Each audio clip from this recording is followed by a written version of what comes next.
ॐ वसुदेवसुतं देवं कंसचारुणमर्दनं देवकी परमानन्दं कृष्णं वन्दे जगद्गुरुम्।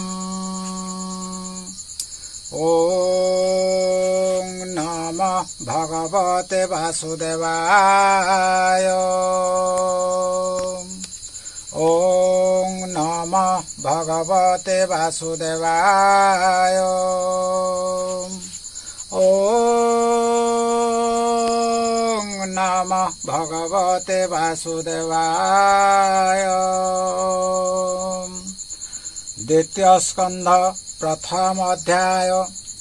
श्री भागवत ग्रंथ सार उद्देश्य लक्षण तार द्वितीय स्कंदे वर्णित 10 अध्याय समापत। ता मध्ये प्रथम अध्याय कीर्तन श्रवण आदि द्वारे स्थूल विराट रूप मन धारणा होइछे वर्णन। हरि चरण चिंते ध्याने कोमल गभीर वचने रम पुलक निज देहि सुख कहन्ति राजा चाहि।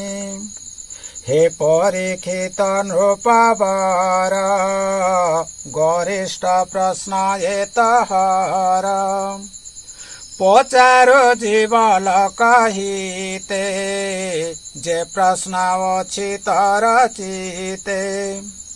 ए आत्मा ज्ञानीकर सार एथे संसार उपकार। श्रोतव्य प्रश्न अछि जेते आगम निगम भकते। सहस्र सहस्र प्रकारे प्रश्न जे अछि ए संसारे। संसार करिबार आसे जेते अछन्ति गृह पासे। इंद्रिय बसे गृहे थाई आत्मा रहिते ज्ञान नाही। आयुष क्षय न जानन्ति विषय अर्थ नित्य चिन्ति। निशाहर अर्ध बेल निद्रा वा बधु संग मेल।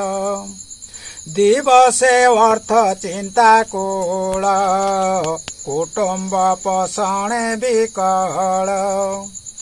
अर्ध आयुष एणे नाश निरते सुख दुखे प्रास। सुत कलत्र देह पाई आनंदे तांको मध्ये थाई। माया सत्य चिंती निकटे मृत्यु न देखंती।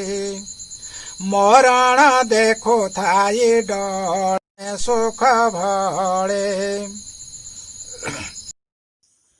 इति श्रीमद्भागवते महापुराणे परमहंस्यां संहितायां द्वितीय स्कंधे महापुरुषं स्थान वर्णनं नाम प्रथम अध्याय।